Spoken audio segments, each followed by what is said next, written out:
Hi guys, welcome back to my kitchen for another Creative Corner video, and today we're going to be doing the speedy Cajun beef and pork pepper rigatoni this time. So I've got a pan on to boil. It's already starting to boil because I've boiled already a kettle of water, and now I'm going to chuck the pasta in. It says use 180 grams, but I might as well just do the whole lot. And with that, put it there for a moment. I need to empty my bin out. But with that in the boil, what I can now do is I can sort out the bell pepper, slice it in half. Slice it here. Get rid of the seeds.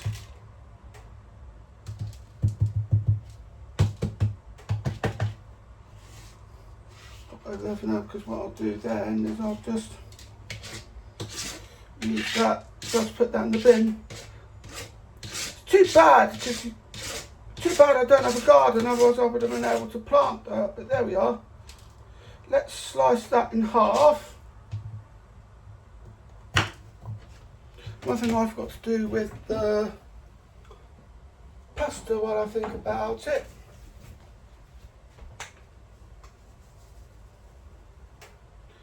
Add a little bit of salt to the water. And then put these. I've cut the pepper in half and now I'm going to slice it. As such.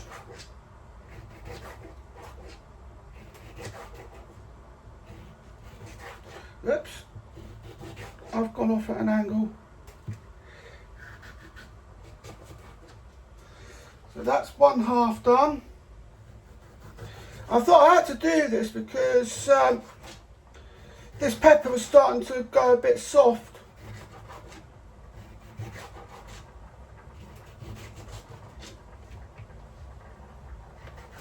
And then I'll just pop that over here. The pasta's boiling nice and it's boiling nicely. And then we'll heat a frying pan, drizzle a bit of oil.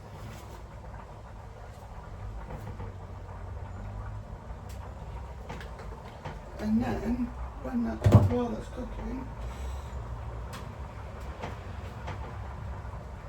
because the pasta will take 12 minutes to cook, I'm going to heat a drizzle of oil on a medium-high heat.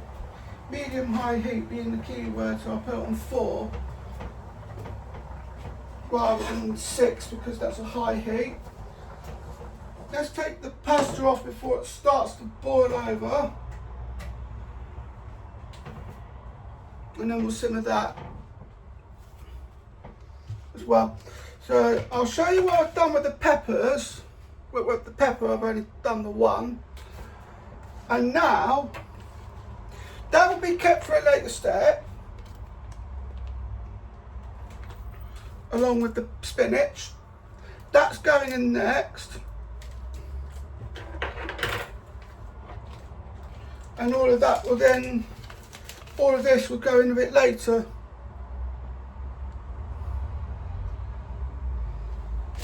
Step 2, do one step at a time. Just need to grab the scissors quickly, I won't be long.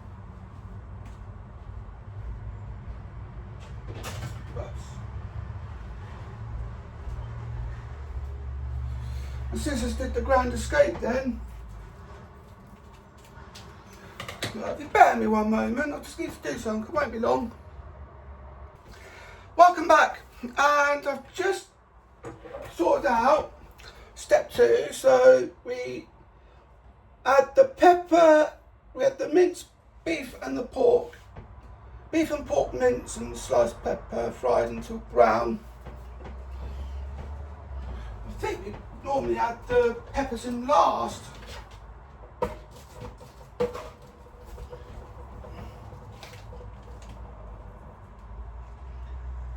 And then we just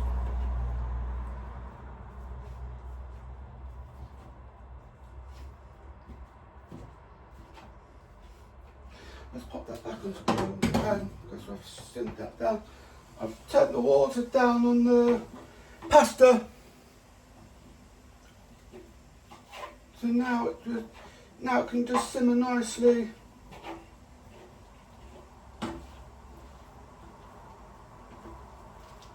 I'm just going to cook the mince.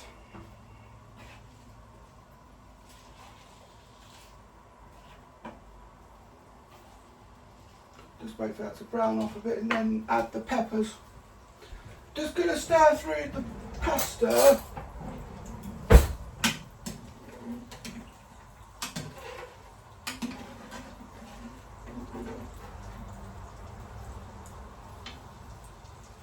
Then we'll just quickly taste one.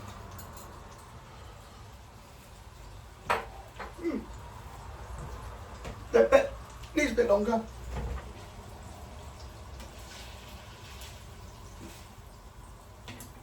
Then this will be the time to chuck the pepper in.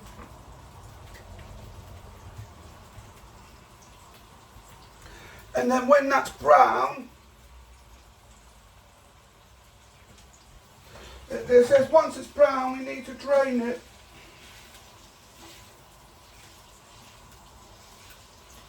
And get rid of any excess oil.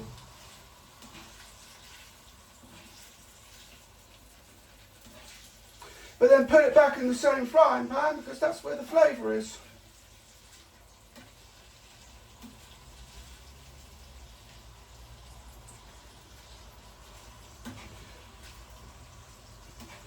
This is what we're looking at the moment. If I should turn my camera around, I shall show you what I'm feeling. So that's what we're looking at the moment.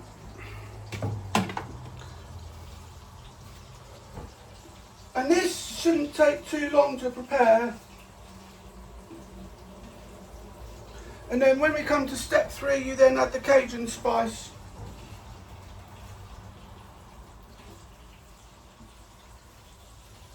But join me back in a bit because I'm going to do some of this off screen, and then when we get to the 4th stage we can then sort the sauce out. I'll see you in a bit, guys. Welcome back. We're now in the next stage of the cooking. So I've added the Cajun seasoning to the mince, and I've added it all in because I like it nice and spicy. But if you like it even spicier,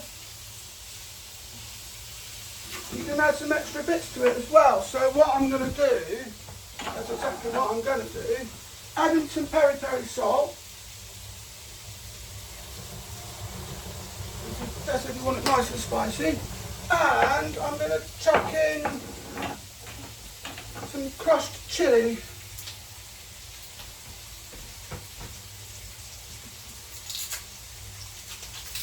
As well.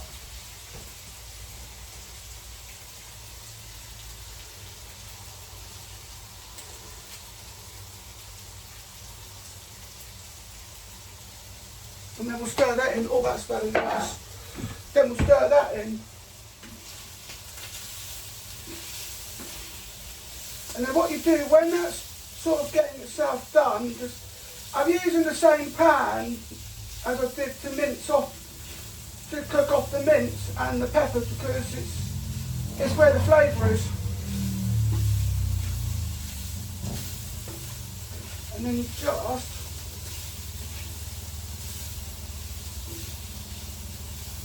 give the pepper a bit of a toss as well, stop it from give it a bit of a stir. I put a bit of oil in the pasta and then you give it a bit of a stir, that stops it from sticking together.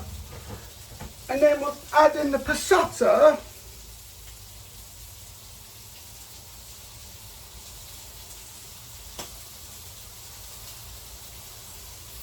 If I can get it to open. There we go. And then we'll just cut into that.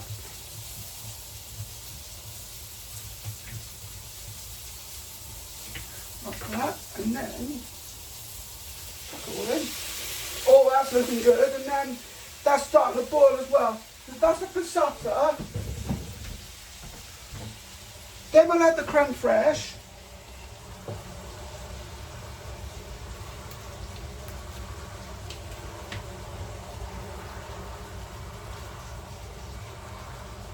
This is the one that reminds me of, it looked like Greek yogurt.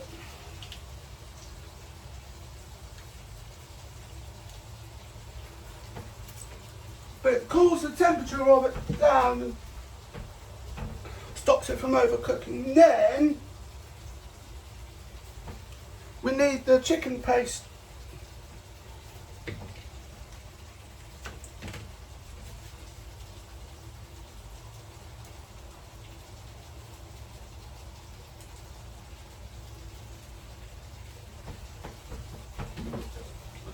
And then we need the water. I'm going to stir it a bit. That's going to be nice and creamy. It's also starting to splatter as well, so it'll be a bit of a mess for me to clean up. I think actually I need to bring it down to the hob where the pasta was, because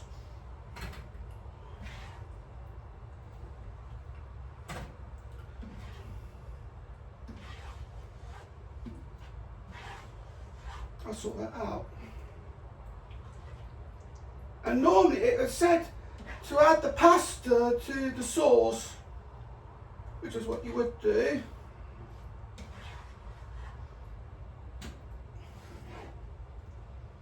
That's looking good. And then what you do after that,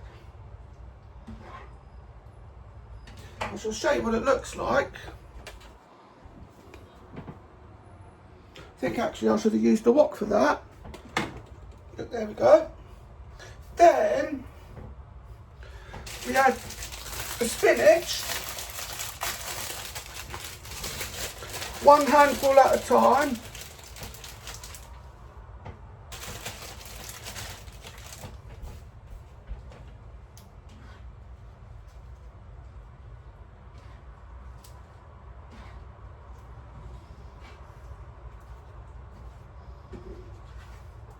Stir that in.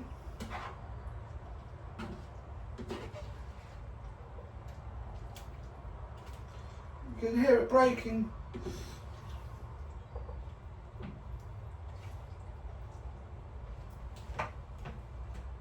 Let me turn it up to 4.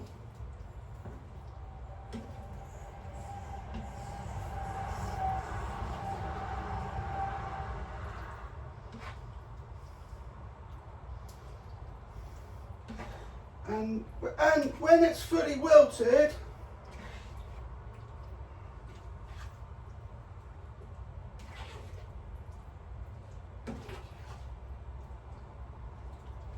you then add the other bit in.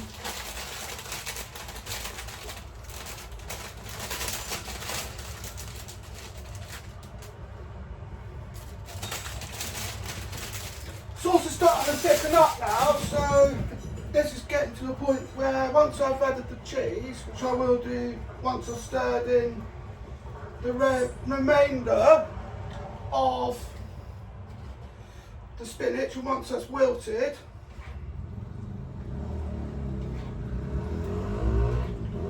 you can then add the cheese in, and once that's melted you put the pasta in the frying pan. Make a nice little rigatoni even, Darren.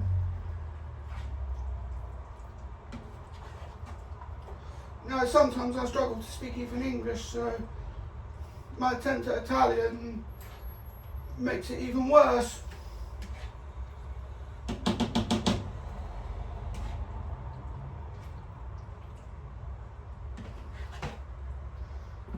Just sort that out. And that is what it would look like. I think I might have to bring my camera down, but before I do that,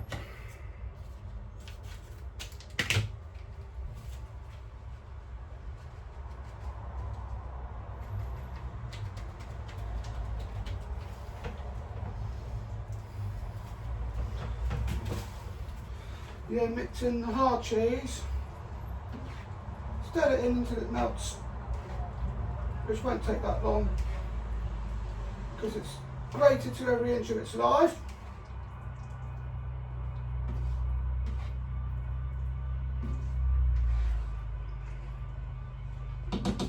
I think this time though, I'm going to add it to the pan rather than I'm going to add the pasta. I'm going to add the sauce to the pan.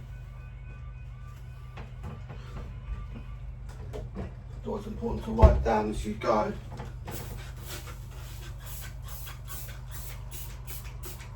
Got a mess in the kitchen. Caught it splat. Yeah, you caught it splat. I wouldn't normally do this if I'm cooking something, but it's always important to wipe down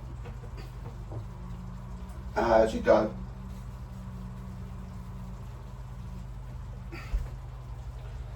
And then I'm going to add the sauce to the pasta this time instead of adding it to the sauce. That's proven to be a grave error though, because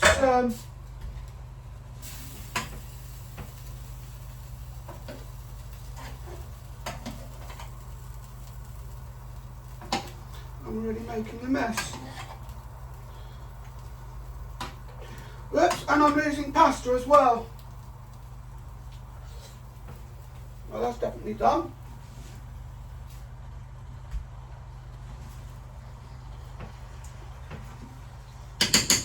Pop that in the sink.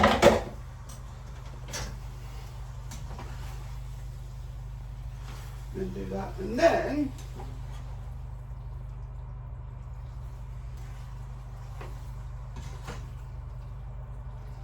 show you what it looks like in the pan, and then I'll serve it up, and then you get to see my reaction as well. But join me back in a bit as I just prepare to get everything plated up, and I will see you very soon after this.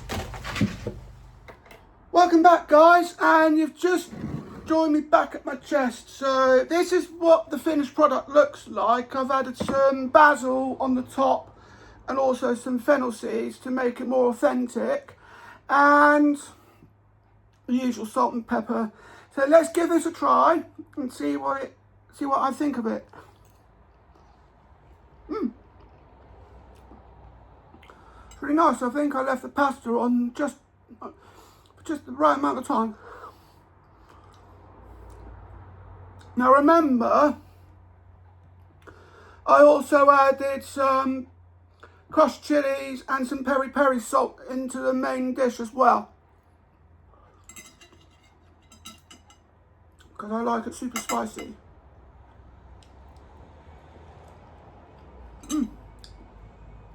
This is actually quite nice. And I find that the creme fraiche blends in really nicely. Because normally with the creme fraiche, it works particularly well with scrambled eggs. Because the creme fraiche then cools down the scrambled eggs in the fact that it then stops them from overcooking. It's done the same here as well. It's got a bit more of a fluffier feel. But I've added everything else to it as well.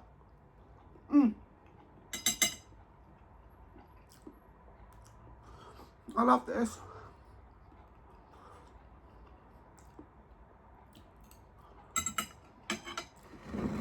And no extra cheese added at the end. The only cheese that's in that was what was included in the recipe. Well, thank you for watching me on Darren's Corner. Remember, nothing's ever simple, but I'll always be here for the thrill of it.